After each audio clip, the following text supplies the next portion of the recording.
My name is Nicholas Baham. I am a professor of ethnic studies. I teach African American studies and a program called Genders and Sexualities in Communities of Color. I've been at East Bay since 2000. I served 3 years as a lecturer and then entered the tenure track in 2003. So I kind of grew up in a social justice household. My mother was a public school teacher in San Francisco, and she served primarily underserved populations and had a real focus on a pregnant mothers program that she put into place in the district. Because I spent a fair amount of time with her and also working with her in the summers, this was just sort of a part of what I understood teaching to be. On this campus, I'm all about inclusivity and access. And we have one of the most diverse campuses in the country. But I think it's really important on the most diverse campus, or one of the most diverse campuses in the country, to make sure that our students have access to the full range of resources on the campus. And that means that I'm very sort of opposed to any kind of disciplinary segregation. I have students who are interested in STEM. I have students who are interested in business. I have students who are interested in the arts and a variety of disciplines. It's a really big deal for me to see that people have access to everything on campus. So I see myself mostly as a Freirean in terms of how I teach. I'm interested in appreciating that my students already have something that they're bringing into the classroom. And it's up to me to present material to them in a way in which they can use whatever they're bringing to the classroom to effectively unlock the material that I'm bringing to them. I really want them to appropriate whatever I present to them from their perspective so that they can go back into their communities and lives and use that material in whatever way they see fit to empower themselves. A classic example is during my Malcolm X course, which I just completed teaching this quarter. I asked students at the end of the quarter to construct their own civil rights organization. So they've read Malcolm, they understand his coming up through the Nation of Islam and his formation after the Nation of Islam of the Muslim Mosque Incorporated and the Organization of Afro-American Unity. But riffing off of those two organizations that he created, I want them to think about the needs of their own communities, the communities that they grew up in, everything within sort of a 5-mile radius of where they grew up, and to build creatively their own organization that would serve the needs of those people within their community. That would be somewhat maybe consistent with what Malcolm put together, but more so would be really based in what the needs of their communities are. And those could be anything. It could be issues of food justice. It could be issues of access to the polling place, policing, incarceration, drugs, whatever the issues are in their community. I also teach, one of my more popular courses is African American Sexuality. And I've done a number of things. I've taught that class for 16 years. And I've done a number of things in the context of African American sexuality that represent my Freirean approach. So there's an assignment. Often I'll have an assignment where I send students out into a community that they know, around people that they know, who express some sort of sexual difference from the norm.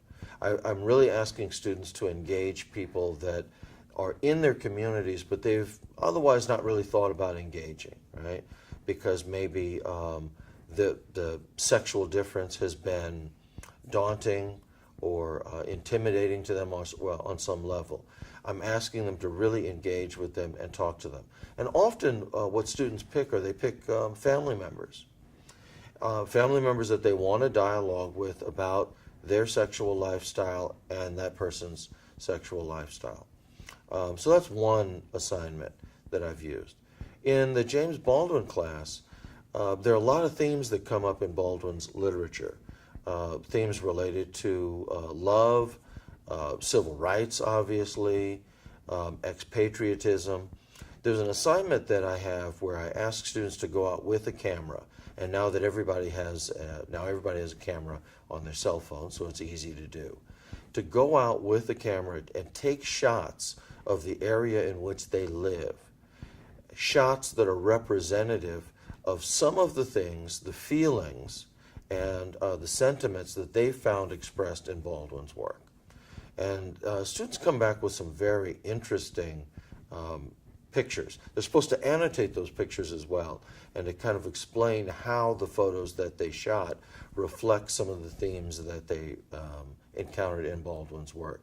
But it's again a way of having students appropriate James Baldwin and bring him into their lives so that they can use the literature going forward. When I first started here, there were a lot of challenges. Together with my colleague Luz Calvo, we put together the Genders and Sexualities in Communities of Color program. And this is really the first sort of dedicated program for LGBTQ communities of color. So when I first put together that program with Dr. Calvo, I encountered a bit of resistance from my students in my African American sexuality course.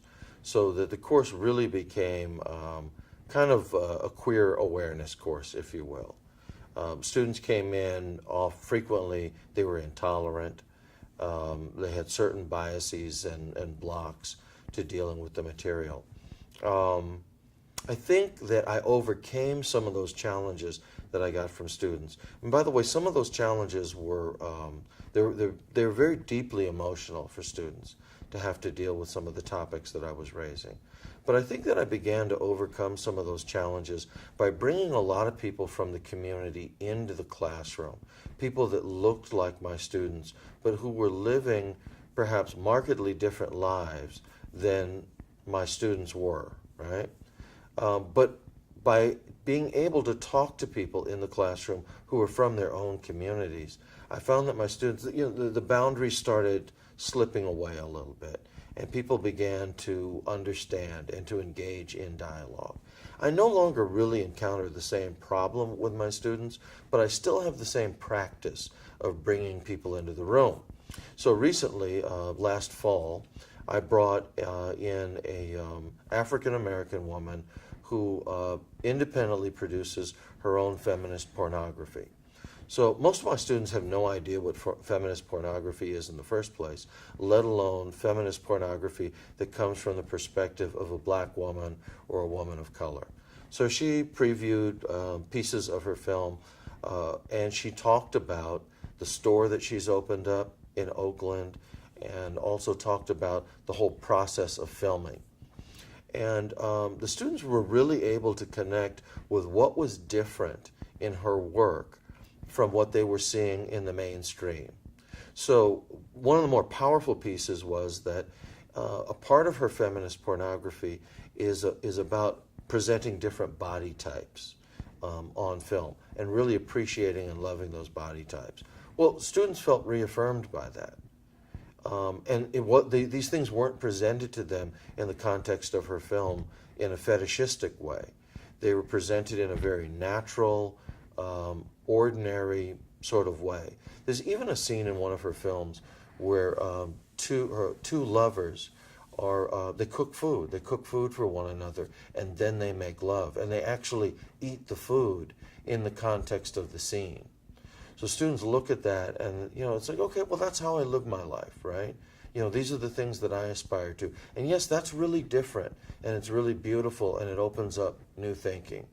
So both, I guess, to sum it up, bringing people into the classroom from the community and demanding of my students that they bring something of themselves from their communities into the room has really helped me, and I think it's an essential part of how I see myself as a professor and what my pedagogy is about. What I find most rewarding about what I do is watching students succeed. So I'll give you a good example of this, of a particular student that I'm actually still working with now. I have a student who took about 5 or 6 years to get through here because she was working nights tending bar, which you can imagine is very difficult to do. You're up till 2, 3, in the morning, tending bar, and then you got to be back on campus at 10. There was one day where she came into my office and she had this binder of pictures from her cultural context. Remember that I said that a part of my pedagogy is asking students to bring something of themselves to the table in whatever I teach. So she's a part of a community in the Georgia and South Carolina Seacoast Islands called the Gullah community. And the Gullah are a group of people who settled in these small islands, the sea islands. They mostly developed the dye that goes into our clothing, but they were also in situations where they were dealing with absentee landlords. So they were able to maintain their own culture, very distinct from what was going on in the mainland United States.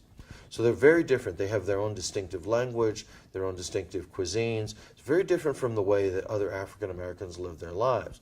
So she's from this community, and she had all these wonderful pictures of her family there, and she's really into roots and herbs and things like that.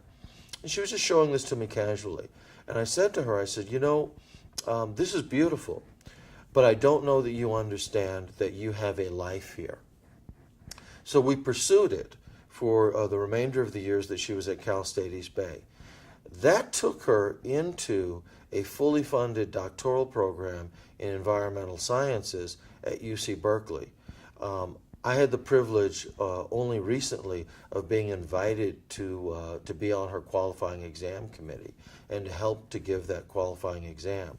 So, here it is, I'm following somebody from the root of an idea that they had, from an inspiration that they had, through the process of achieving a PhD. I don't think there's anything more rewarding about my profession than being able to participate in that journey and to see people really get to a point where they're fully empowered.